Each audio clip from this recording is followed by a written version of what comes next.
Assalamualaikum warahmatullahi wabarakatuh. Nyambung dari yang kemarin itu, saya punya pertanyaan lagi kepada Gus Ketum, Mas Kiai Yaya Stakuf itu. Mas Kiai, oh enak kayak manggil Mas Kiai. Soalnya saya manggil Gus Fuad itu Mas Kiai. Tapi kalau Gus Fuad ya memang masih kerabat sama saya, walaupun sepupu jauh. Gini, ini tentu aja terkait dengan sikap pengurus besar NU terhadap masalah nasab ini. Tapi kita harus mikir efek jangka panjangnya, Mas Kiai.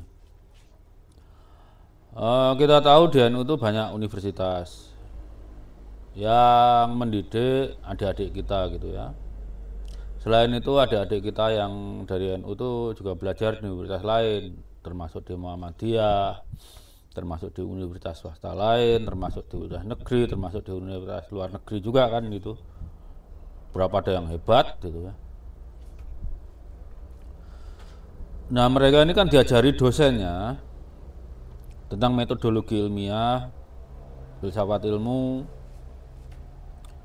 dan dalam perkara nasab ini akhirnya terlibat minimal 2 disiplin ilmu lah dan derivatnya.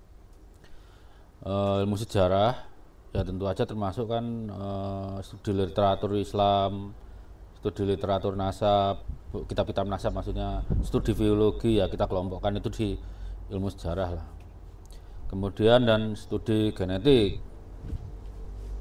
Bahwa kenyataannya antara para Bani Adnan dan Bani Kohanim ini yang JP58 tuh ketemu di kakek bersama sekitar 4.600 tahun yang lalu itu kan fakta yang tidak bisa kita hindari, walaupun di antara Bani Adnan dan Bani Kohanim ini kan nggak 100% JP58 gitu ya, ada grup lain, tapi sepertinya kalau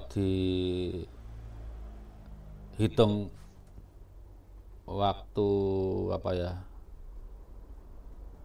divergensinya itu jauh di atas 10.000 tahun yang lalu, termasuk yang haplogrup G. Jadi ketika adik-adik kita ini dididik oleh dosen-dosennya filsafat ilmu, metodologi ilmiah, ilmu sejarah, metodologi ilmiah, ilmu filologi, metodologi ilmiah, ilmu biologi, dan filsafat ilmunya gitu ya. Tahu-tahu Mas Kiai Gus Yahya Stakuf ini ujuk-ujuk bilang dalam perkara nasab ini kita cukup down. Betapa bertentangannya antara apa yang diucapkan Ketua Umum PBNU dengan dosen-dosen adik-adik kita ini. Kerja ilmiah itu kan kerja keraguan. Makanya nasab Balawi harus diselidiki. Kalau Kiai Ahmad bikin tesis ya Balawi harus bikin antitesisnya. Sebetulnya yang bikin tesis kan Balawi. Tesisnya adalah mereka keturunan paternal Imam Ali lewat Imam Husain gitu. Tapi buktinya nggak memadai gitu loh. Dalam filsafat ilmu kan yang mengklaim wajib membuktikan gitu. Nah, apakah menurut jenengan Mas Kiai Gus Yahya ini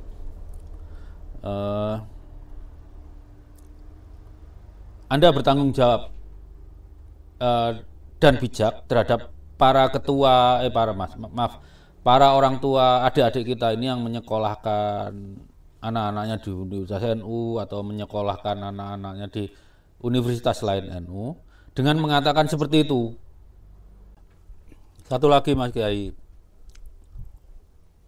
paman jenengan itu Kiai Mustafa Fihri pernah dawuh begini, orang itu akan tetap pandai selagi terus belajar. Begitu orang itu berhenti belajar, mulailah dia bodoh. Menginvestigasi nasab Balawi gitu, itu kan termasuk belajar, apalagi buat adik-adik kita ini. Betapa tidak bertanggung jawabnya jenengan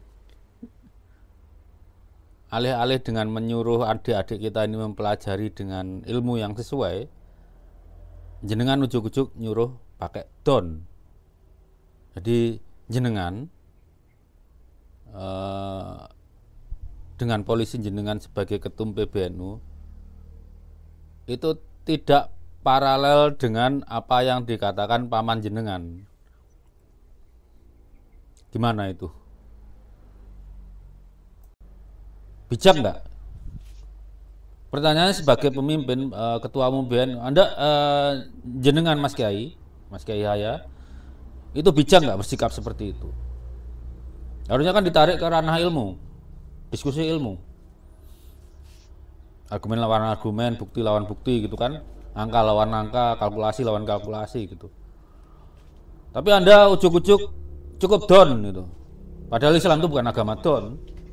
Apalagi peradaban abad 21 ini bukan peradaban don.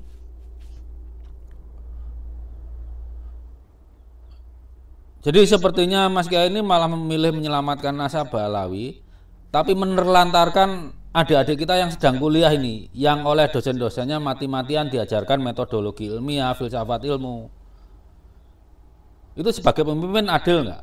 Sebagai pemimpin bijak nggak? Dan itu kan kepanjangannya kepanjangannya. Artinya kan kebangkitan ilmuwan. Kebangkitan ilmuwan salah satu tugasnya adalah mendidik calon ilmuwan adik-adik kita ini. Tapi malah jenengan itu cukup don wae gitu.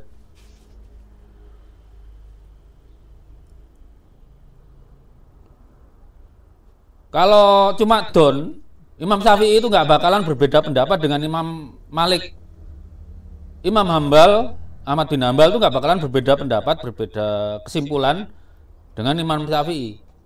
Loh kok anak-anak itu Anda ajari cukup don wae. Jadi jenengan, kalau kali ini saya pertanyakan sebagai ketum PBNU, apakah jenengan ini punya rasa tanggung jawab terhadap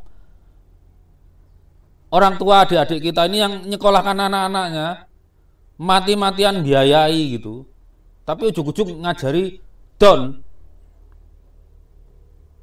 Kan seharusnya belajar baik-baik sama dosenmu, gurumu, kemudian terapkan, bukan don. Itu aja tolong Mas Kiai, pertimbangkan. Ketika jenengan sebagai ketum PBNU, efek yang jenengan lontarkan dari lisan jenengan itu nggak hanya berimbas kepada Mukibin, Robito Alwiyah atau Habaib itu, tapi juga generasi muda NU. Itu saja sih pertanyaan saya. Apakah jenengan dengan main don ini bersikap bijak terhadap adik-adik kita, bersikap adil terhadap orang tuanya yang mati-matian menyekolahkan mereka. Masa depan NU itu di adik-adik kita ini, bukan para habaib yang mati-matian jenengan selamatkan nasab aspalnya ini. Kalau saya sih ya manut guru saya, dosen-dosen saya ngajari ilmiah itu kerja keraguan yang harus dipelajari, dibuktikan. Kalau benar dinyatakan benar, kalau salah. Kalau benar itu berapa derajat kepercayaannya, statistik gitu kan, ada confidence interval gitu ya. Seperti itu. Mau Mbah Rois ngomong apa, sanad saya ke guru saya. Termasuk guru nggak langsung yang papernya saya baca dengan referensinya yang tiap paper itu sampai kadang 40, 50 gitu. Itu Gus, Mas Kiai. Ketika jenengan berstatemen itu, pikirkan dampaknya buat generasi muda NU yang mati-matian belajar di bangku universitas, di universitas manapun, termasuk universitas yang diayomi NU dan universitas selain NU. Apakah jenengan ini bijak terhadap mereka apakah jenengan ini bersikap adil terhadap orang tua mereka. Gitu aja. Selamat siang. Ya, moga-moga saya nggak ganggu weekendnya Mas Kiai Gus Yahya Stakuf. Wassalamualaikum warahmatullahi wabarakatuh.